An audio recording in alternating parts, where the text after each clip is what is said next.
Starr reports. The investigation into PCSO Julia James's murder entered its third afternoon as police officers continued to scour the fields around Snowdown. Well, let's speak to Claire Starr, who's in Snowdown live for us this evening. Claire, there's still a big police presence there tonight. Tonight there are still police in the fields behind me. We've seen police vans and vehicles arriving here all afternoon. What has really stood out though here today has been the outpouring of love and grief for PCSO Julia James, who was clearly a big part of this community. For instance, one tribute laid just across the road from me now reads, "You made me laugh, the kindest person I ever met." The community here are clearly trying to begin to come to terms with what's happened right here on their doorstep. Pretty much every space at this school is filled with a smaller sized class. The staff room, the ICT room, the school hall, and this marquee on the school field is where the Year 5s will be having their lessons for the next 4 weeks. As you can see, the desks are all spread 2 metres apart. Each child has their own stationery set on their table, and the school have installed sinks at the entrance. In the UK last year, we imported over 1,800 packages of this size with 10,000 bees in each, and over 21,000 queen bees in cages like this. Well, a week on from the discovery of Sarah Everard's body, searches have very much been ongoing here in Sandwich all day.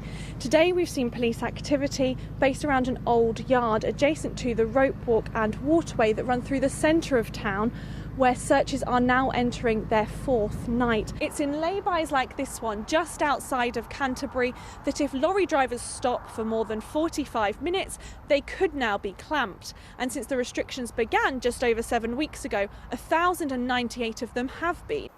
The match, featuring England Test captain Joe Root, was halted for over an hour in tribute.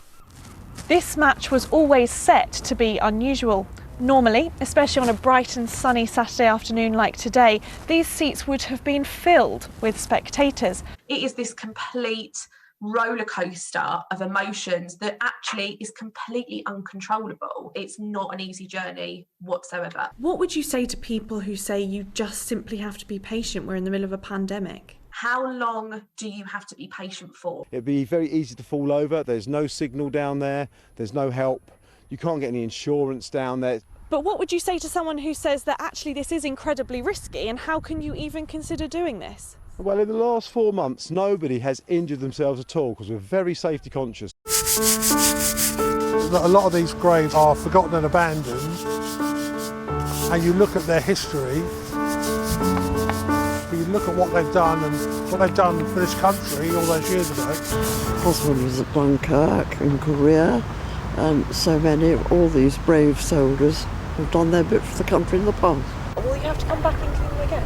Lessons weren't happening, and same with tests. So the biggest question was, do we still have a business? It's meant driving instructors like Sean Davis were able to be prepared when lessons resumed.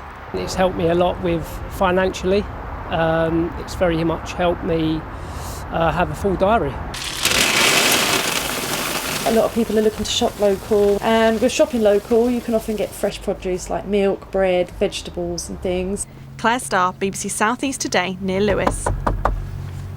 So Claire, what is the situation here then?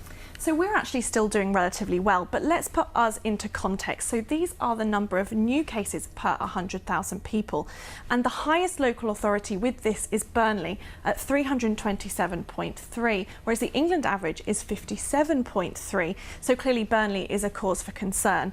Now the local authorities round here with the highest of these figures are these three, and look, they're in their 20s, so significantly lower than Burnley and lower than the England average too. So Claire, what are Sussex Police saying about this case? So in the last hour, actually, Sussex Police have released an update to us and say that they've now found no evidence of third-party involvement, and that they're now treating Blessing's death as non-suspicious rather than unexplained, as they had been up until this evening. So on your screen now, you should be able to see a link to our website where you can find out how to get in touch with the team through an article on there. They'll be looking to find out what happened and if something went wrong. Now, the Trust say that they welcome the investigation, that they're doing everything they can to help. Claire Starr, thank you very much indeed.